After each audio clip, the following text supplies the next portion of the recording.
Hello. Today I will be sharing with you my historical timeline over the history of ESL education and the types of ESL programs. So here are the events I chose. I chose Brown versus Board of Education, which took place in 1954, the Civil Rights Act of 1964, Elementary and Secondary Education Act of 1964, Title VII Bilingual Education Act of 1968, Lau versus Nichols in 1974, Equal Education Opportunities Act of 1974, Castaneda versus Pickard of 1981, No Child Left Behind Act of 2001, the American Recovery and Reinvestment Act and the Race to the Top of 2009, and the Common Core State Standards Initiative of 2010.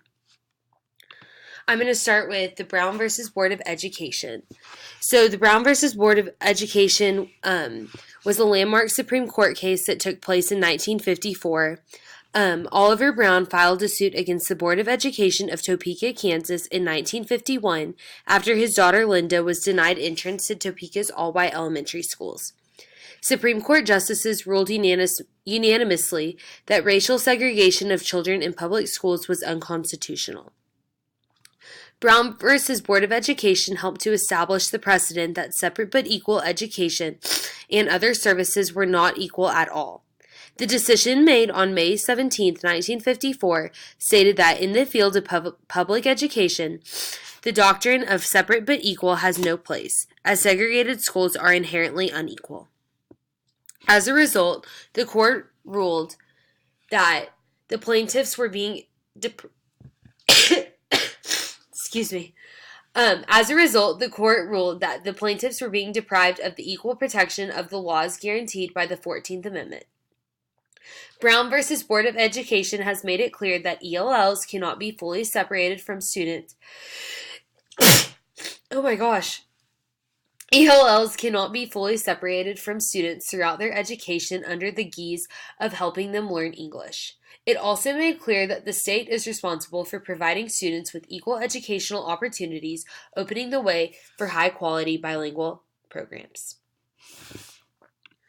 The second one is the Civil Rights Act of 1964. The Civil Rights Act of 1964 ended segregation in public places, banning employment discrimination on the basis of race, color, religion, sex, and national origin. It was considered to be one of the highest legislative achievements of the civil rights movement. It was first proposed by President John F. Kennedy and was then signed into law by Kennedy's successor, Lyndon B. Johnson. The law does not specifically address bilingual education, however, it did open an important door. Title VI of the Act prohibits discrimination in any programs or activities that receive federal financial assistance. This means that school districts receiving federal aid are required to ensure that minority students are getting the same access to programs as majority students. The next one is the Elementary and Secondary Education Act of 1965, also known as ESEA. It was part of President Lyndon B. Johnson's War on Poverty and was enacted on April 9, 1965 by Congress. President Johnson believed that equal access to education was important in enabling children to become productive citizens. Some key components of this act were funds, policies, and procedures targeting students from low-income families. The purpose was to provide additional resources for the most disadvantaged students, including new grants to districts serving students from low-income families, federal grants for books, and for creating special education centers and scholarships for low-income college students. In addition, the ESEA relied on state government to administer funding, which in the expansion of state departments of education and a greater role for the states in making education policy. The next one is Title VII Bilingual Education Act. In 1966, a conference on the education of Spanish-speaking children resulted in a report titled The Invisible Minority. It outlined areas of concern and described innovative education programs outlining students' home languages. After the report was published, Senator Ralph Yarborough introduced a bill to provide funding for school districts to support bilingual education programs. The bill ultimately became the Title VII Bilingual Education Act of 1968, which was the federal legislation that provided funding to school districts to develop special education programs. It was the first legislation to address the educational needs of students with limited English-speaking abilities. The original version of the bill was vague about solutions. The bill has now been reauthorized 6 times, with changes being made to the Bilingual Education Act with each authorization. Lau versus Nichols of 1974. The 1974 Supreme Court case Lau versus Nichols resulted in one of the most important court decisions in regards to ELL education.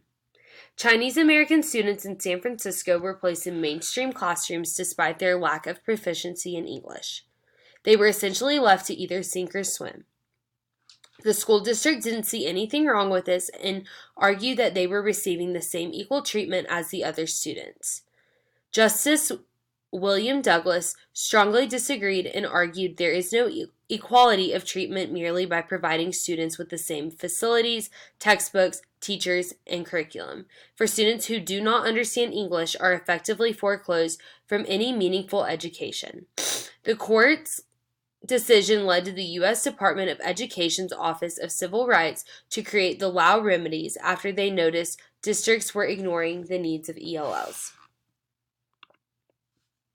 The Equal Educational Opportunities Act of 1974 is a federal law of the United States that prohibits discrimination against faculty, staff, and students, including racial segregation. The Lau versus Nichols Supreme Court case resulted in the Lau remedies, requiring districts to implement bilingual education programs for ELLs. The Lau remedies were codified underneath the Equal Educational Opportunities Act of 1974. Section 1703 of the Act states, "No state shall deny equal opportunities to an individual on account of his or her race, color, sex, or national origin by the failure of an educational agency to take appropriate action to overcome language barriers that impede equal participation by its students in its instructional programs." The law is still in effect today. Castaneda versus Pickard, 1981. Castaneda versus Pickard was a federal court case that found the Raymondville School District in Texas fell short of meeting the requirements of the Equal Education Opportunities Act. The court did not support the plaintiff's demands for bilingual education. One major outcome was the 3-pronged test to determine if schools are taking appropriate action to address the needs of ELLs as required by the Equal Education Opportunities Act. The standard mandates that ELL programs are based on educational theory, implemented effectively with sufficient resources and personnel, and evaluated to determine whether they are effective in helping students overcome language barriers. The Castaneda standard has become the law of the land regarding the adequacy of programs for English language learners. The No Child Left Behind Act was passed by President George W. Bush in 2001 as part of the reauthorization for the Elementary and Secondary Education Act, originally passed in 1965. The NCBA dramatically changed the federal policy for language minority students learning English. As a part of this act, Title VII Bilingual Education Act was replaced by Title III Language Instruction for Limited English Proficient and Immigrant Students.